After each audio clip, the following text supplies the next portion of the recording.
नमस्ते, मैं हूं सुरेश कुमार इकलवे और आप देख रहे हैं Hindustan news and tips. Bharat और रूस की दोस्ती पूरी दुनिया जानती है। यह दोनों ऐसे देश हैं जिनके बीच कभी ऐसे मतभेद नहीं बने जो इनकी दोस्ती को डिगा सके। आज रूस मुश्किल दौर से गुजर रहा है।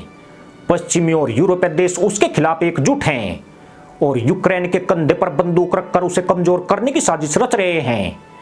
इस बेहद बुरे वक्त में भारत ने रूस का जिस तरह साथ निभाया है, उसने दोनों देशों की दोस्ती को और अधिक मजबूत कर दिया है।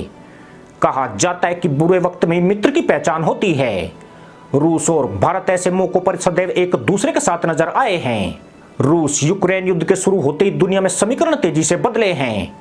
इस जंग का असर दुनिया के प्रत्येक देश पर पड़ा है, पर सबसे बुरे नतीजे उन इस्लामिक देशों को भुगतने पड़ रहे हैं जो कभी भारत को ठीठता से आंख दिखाया करते थे।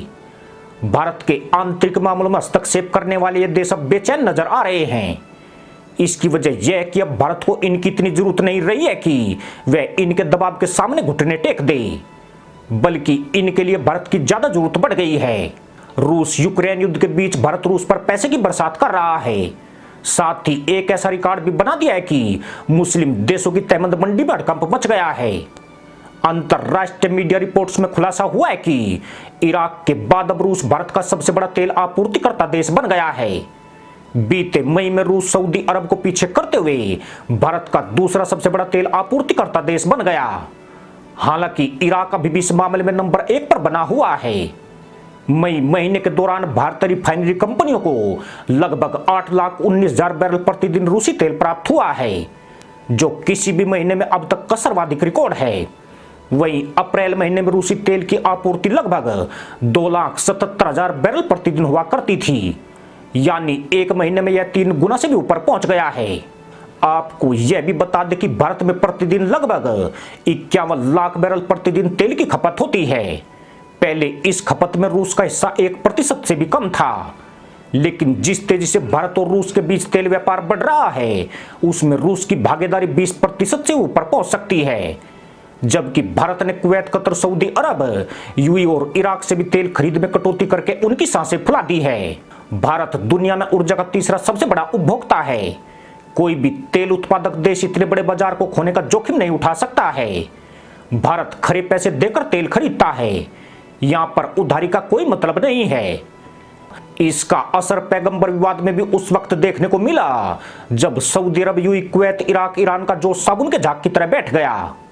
भारत को खाड़ी देशों की इतनी जरूरत नहीं है जितनी उन्हें भारत की आवश्यकता है। भारत के पास अब तेल खरीदने के कई ऑप्शन हैं।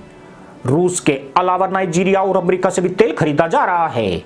यह देश भी भारत की 40% से ज्यादा जरूरत पूरी कर रहे हैं।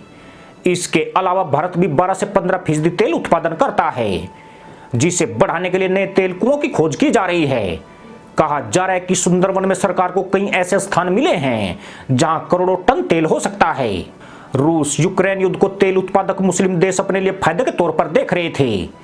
उन्हें उम्मीद थी कि इस युद्ध की वजह से तेल के दाम आसमान पर पहुंच जाएंगे और वे भारत एवं चीन को तेल बेचकर अपने खजाने भर लेंगे, लेकिन अब उनका तेल ही उन्हीं का तेल निकाल रहा है। दरअसल क्रूड ऑयल उत्पादन में आने वाले खर्च में लगातार वृद्धि और भारत, चीन जैसे बड़े खरीदारों द्वारा रूस का रुख करने से तेल उत्पादक देशों की फटी पड़ी है। वे तेल उत्पादन को एक सीमा तक ही कम कर सकते हैं। इसे पूरी तरह बंद नहीं किया जा सकता है। इससे खर्च दोगुने से भी ज्यादा बढ़ जाएंगे और तेल की खुदाई करने वाली कंपनियों को भारी नुकसान उठाना पड़ेगा। इसके साथ ही भंडारण की बड़ी चुनौती भी खड़ी हो रही है, क्योंकि इन देशों में उत्पादन बराबर हो रहा है जबकि उसके मुकाबले तेल की खपत बहुत ही कम है। ऐसे में इन्होंने अपने घाटे को पूरा करने के लिए क्रूड ऑयल के दाम बढ़ा दिए हैं, जिसके बाद यह $122 प्रति बैरल पर पहुंच गया है, जबकि रूस भारत को $35 प्रति बैरल का डिस्काउंट दे रहा है, यानी भारत को बेहद सस्ता क्रूड ऑयल मिल रहा है। विशेषज्ञ तो यह भी दावा करते हैं कि अगर भारत और चीन मुस्लिम देशों से तेल खरीद में 50% की कमी कर दे तो इनके तहमद बाजार में फेविकोल बिखरा नजर आएगा। भारत और रूस के बीच तेल डील से दोनों ही देशों को फायदा हुआ है। रूस को वक्त पर पैसा मिल रहा है और उसने भारत को महंगे तेल खरीद से भी बचा लिया है। पर खाड़ी के कुछ देशों की नींद अब शिया मुल्क ईरान ने एंट्री करके उड़ा दी है। वह भी भारत को सस्ता तेल का ऑफर कर चुका है और पेमेंट भी भारतीय रुपए में मांग रहा है। ऐसे में भारत और ईरान के बीच करार होता है तो यह मुस्लिम देश तशरीफ उठाने लायक भी नहीं रहेंगे। इसी के साथ अनुमति दोस्तों, जय जवान जय किसान जय हिंद वंदे मातरम।